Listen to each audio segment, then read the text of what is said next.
So far, Infinite has been an absolute blast. I got their flag. I need the flying teammate to come over here and pick me up and drive me over. Oh, he's doing it! He's doing it! He's flying me. I'm on top of him. He's flying me to the base. Take me up. I gotta. He's flying me to the. He's flying me to it. All right, I got the flag up here. Although we definitely need more game types such as SWAT, Infection, etc., the core gameplay loop has proven to be very fun. While playing, I couldn't help but sometimes be distracted by the beauty of the new arena maps. As such, I figured I'd make a video to highlight some of the more interesting features, as well as give what lore we have about them so far. Let's get into it.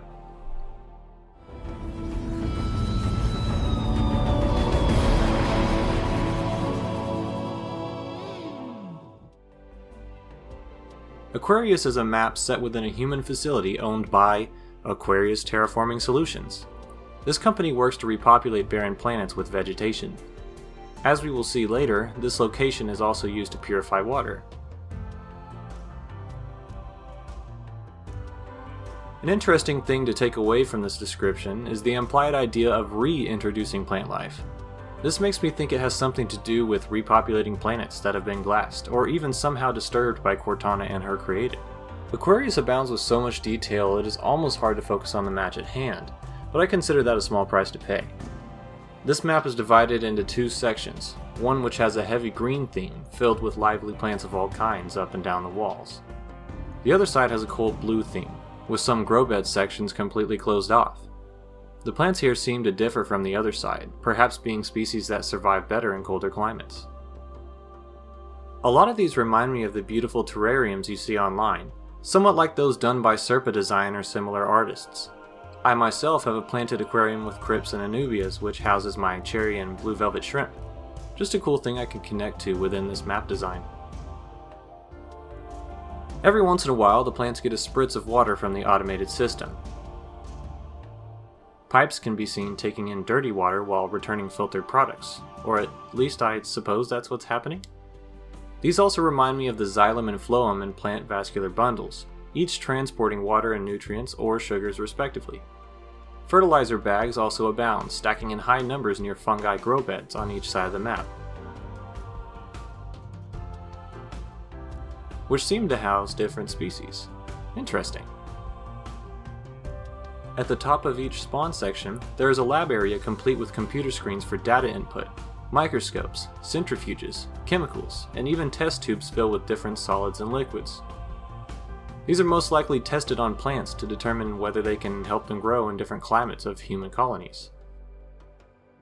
Beneath each lab area, I assume, is a data entry and observation room. The windows are thick with condensation, giving me the impression that it may be quite humid in this map, or at least in that room.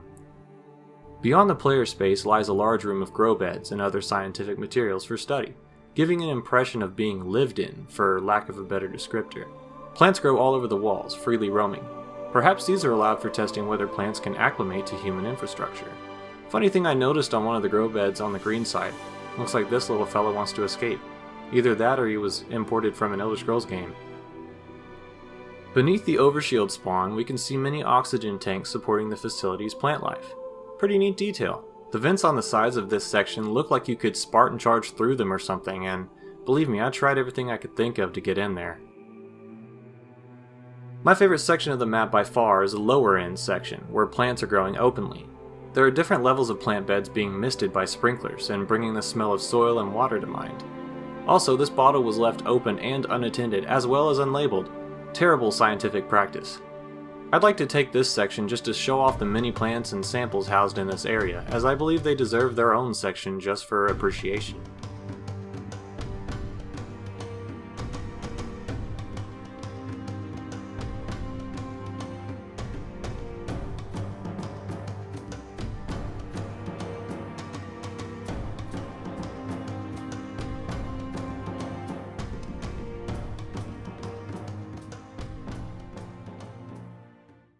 Looking up, we can see this facility has a high greenhouse roof, on this day poured upon by heavy rainstorms. Also interesting are the small butterflies that flit about. Since I believe nearly 1,000 words is a good enough description of this map alone, let's move on, shall we?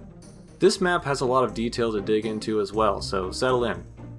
When I hear streets, I think of the Timesplitters 2 map. It's pretty neat actually that the company got back together and they just made Timesplitters 2 and Future Perfect backwards compatible on the Xbox One. If you're a Timesplitters fan and this is news to you, go download them, they're on the store. But we're talking about Halo today, so let's get back to it.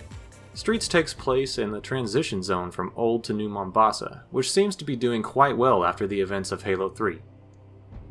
The space tether is in the process of reconstruction and looks to be shaping up nicely. Starting off strong, we have the NMPD headquarters, a fun callback to ODST and our fellow military police.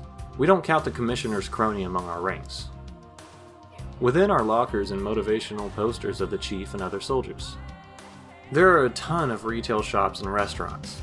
The holographic signs for them are also futuristic, which contrasts in a strange way with the wild and honestly sort of messy infrastructure. There's a cafeteria section I really like. The lighting is really moody. It also has a small post section and a facial recognition panel for tenants of the next door apartments. Moving down the line, we have a vending machine of all your favorite gamer snacks, including the Gauss soda, which we saw signs for earlier. Also, Chipolo. There's a sticker of a common Halo emblem and another of Linda's helmet. A little further down is a sign for something you could never say no to, the Holo Puppy. No cleanup necessary and with less Scientology than Neopets. Here I need to take a moment to appreciate the wet floors of the newly rained-on city streets. These are phenomenal and something I never imagined I'd see in such clear detail within a video game, let alone Halo.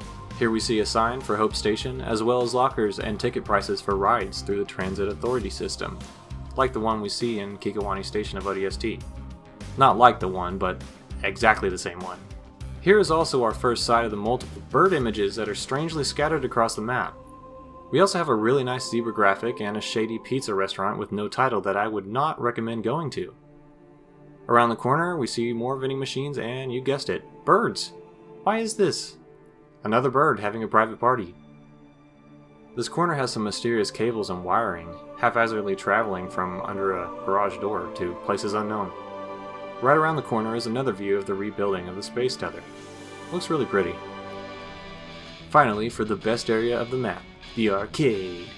Here we have a bunch of video game stations, as well as an ice hockey / hover hockey game setup with the time set at 3:43. Or that might be the score. Doesn't matter. In the game systems themselves, we have two separate titles.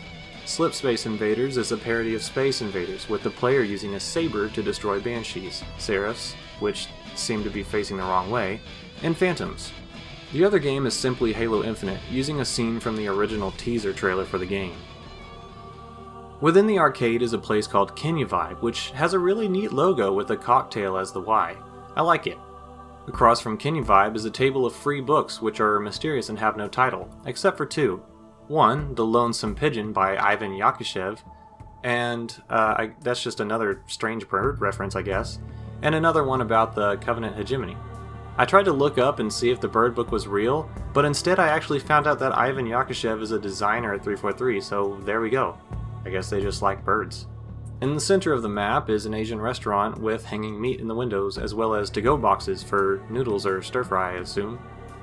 Behind it, another bird. Across, another bird. There is a sign above the city from the Virant Telecom Tower, also an area visited in ODST. The final bird that I found was on a bench toward the transit station, simply chilling. I know for a fact I saw another pixelated bird somewhere, but I couldn't find it again. Let me know if you can. I couldn't find much lore for this one, but it's pretty obvious that this is a launch site for an extension of the Saber program first seen in Halo Reach. The facility is one large industrial-looking site with lifts and chutes abound. A large ramp will launch players toward the Saber from the other side of the map. As not much exists around the lore of this map, the best I can say is that it looks awesome. Ever since traveling through New Mombasa in Halo 2, I've really enjoyed maps with drivable streets. Something about it just helps to ground the Halo series in reality. Distant, but however there. Hey guys, I hope you enjoyed the video. These maps were just too cool to ignore, and I just really wanted to express my appreciation for their art design. If anyone finds more birds on streets, let me know. I'm down to continue the hunt. To my viewers, new and old, thanks for keeping up with the channel. We're creeping up on 500 subscribers, something I didn't know would ever happen. I appreciate you all and hope you continue to enjoy the content. That's all for now. I'll catch you later.